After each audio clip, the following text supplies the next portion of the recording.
Mummy मतलब एक शुरू से मम्मी कोयला चुनती है, मतलब किसी भी दिन कभी भी बैठ के खाई नहीं है खाना।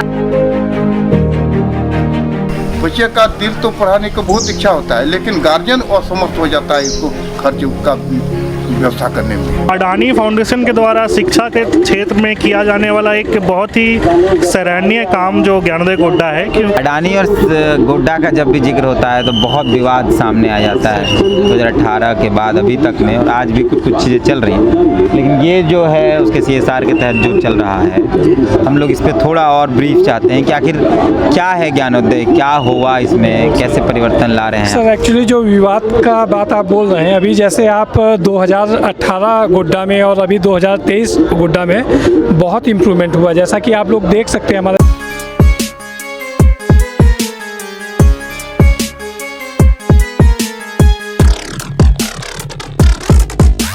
अडानी को लेकर देश समेत पूरे विश्व में बवाल हर बार मचा रहता है। अडानी को लेकर कई आरोप केंद्र में जो विपक्ष में लोग हैं वो लगाते ही रहते हैं, लेकिन अडानी के नकारात्मक चीज़ों को नकारते हुए हम कोशिश करेंगे जो सकारात्मक चीज़ें जो भी हैं वो हम आपको दिखाएं, क्योंकि हमने नकारात्मक चीज़ें तो दिखाई हैं कई बार, गोड्डा में क्या हुआ क्या नहीं हुआ, लेकिन अब गोड्डा में किस तरीके से अडानी के CSR के तहत एक ज्ञानोदय करके कार्यक्रम चलाया जा रहा है, जिसमें गोड्डा के कई विद्यालयों में स्मार्ट क्लासेस की सुविधा दी गई है। और ऐसा कहा जा रहा है, जो इसमें दिख रहा है कि उस स्मार्ट क्लासेस के माध्यम से जब बच्चों को पढ़ाया जाने लगा तो जो रैंक है वो रैंक में जो वृद्धि होते रही। जैसे 2018 में पासिंग रैंक 50.67 था, वो 2022 में आकर 96.59 हो गया है।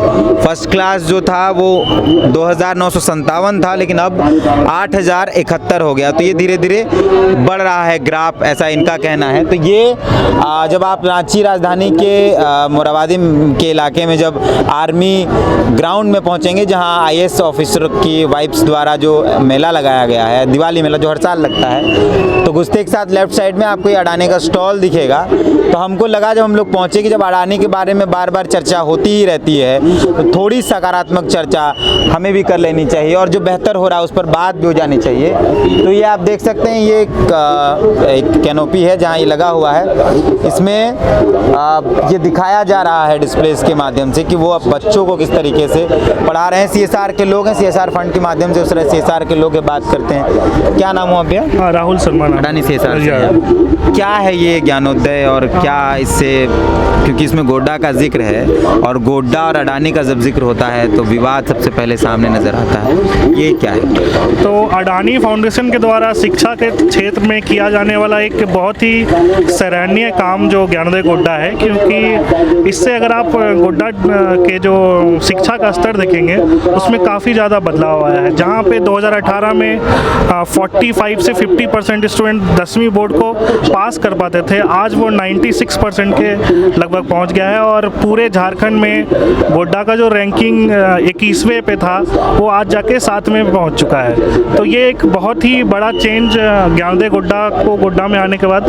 देखने को हमको मिल रहा है। आप भी CSR से हैं। अडानी और गोड्डा का जब भी जिक्र होता है तो बहुत विवाद सामने आ जाता है 2018 के बाद अभी तक में, और आज भी कुछ चीज़ें चल रही हैं, लेकिन ये जो है उसके CSR के तहत जो चल रहा है, हम लोग इस पर थोड़ा और ब्रीफ चाहते हैं कि आखिर क्या है ज्ञानोदय, क्या हुआ इसमें, कैसे परिवर्तन ला रहे हैं। सर एक्चुअली जो विवाद का बात आप बोल रहे हैं, अभी जैसे आप 2018 गोड्डा में और अभी 2023 गोड्डा में बहुत इम्प्रूवमेंट हुआ, जैसा कि आप लोग देख सकते हैं हमारे ज्ञानोदय मॉडल को, जहां पर जिला प्रशासन के तत्वाधान में इकोवेशन के साथ में अडानी फाउंडेशन जो है वो ज्ञानोदय प्रोजेक्ट चला रही है। ये प्रोजेक्ट जो है क्वालिटी एजुकेशन को लेकर है, जिसमें जो है जिले के लगभग 337 विद्यालय जो है कवर किए जा रहे हैं। सर कॉन्सेप्ट क्या है कि हर एक विद्यालय में जो है फाउंडेशन के द्वारा जो है वो टीवी, बैटरी, इन्वर्टर दे दिया गया है, जिससे मान लीजिए अगर लाइट मतलब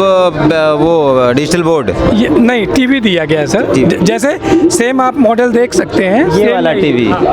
तो वहाँ पर सर क्या है कि जैसे बच्चों को बायोलॉजी समझाई जा रही, तो अगर बुक से देखेंगे तो उतना समझ में नहीं आएगा, बट वही चीज़ को वो देखेंगे, सुनेंगे, हाँ, और महसूस करेंगे, तो वो उनको समझने में बहुत आसानी होती है और वो लंबे समय तक उनके जो है वो माइंड में रहती है। तो इससे सर अभूतपूर्व परिवर्तन हुआ है। जहाँ पर अगर 2018 का आप डेटा देखेंगे, 2018 में जो 21वें पायदान पे था 10th बोर्ड का रिजल्ट, और अभी देखेंगे तो वो 7th पोजीशन पर है सर। जहाँ पर जो पासिंग परसेंट था वो 45% था, वो अभी 96% है सर।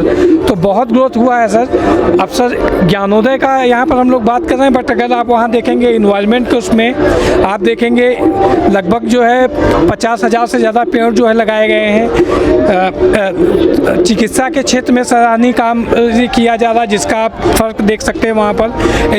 तो आप देखेंगे एक हॉलिस्टिक डेवलपमेंट के लिए वो CSR काम कर रही है सर वहाँ पर। तो ये पूरा मामला है, आप देख सकते हैं इस तरीके का, जैसे ये बता रहे हैं, इस तरीके का दिखा दिया जाता है, टीवी दिया जाता है और इस टीवी के माध्यम से पढ़ाया जाता है, जिसमें बैटरी भी दे दी जाती है, टीवी दिया जाता है और पढ़ाया जाता है ताकि बच्चों का और बेहतरी से समझ में आए सारी चीज़ें। और एक टीवी ही सिर्फ कितने जगहों पर अभी तक दिया गया? टोटल सर 337 गवर्नमेंट स्कूल से, क्योंकि हम लोग गवर्नमेंट स्कूल में ही काम कर रहे हैं, तो 337 स्कूल में सर दिया गया है गोड्डा में से। गोड्डा में। और इसमें क्या सर इसका ये कॉन्सेप्ट है कि एक पेन ड्राइव में जो है वो कंटेंट दे दिया जाता है।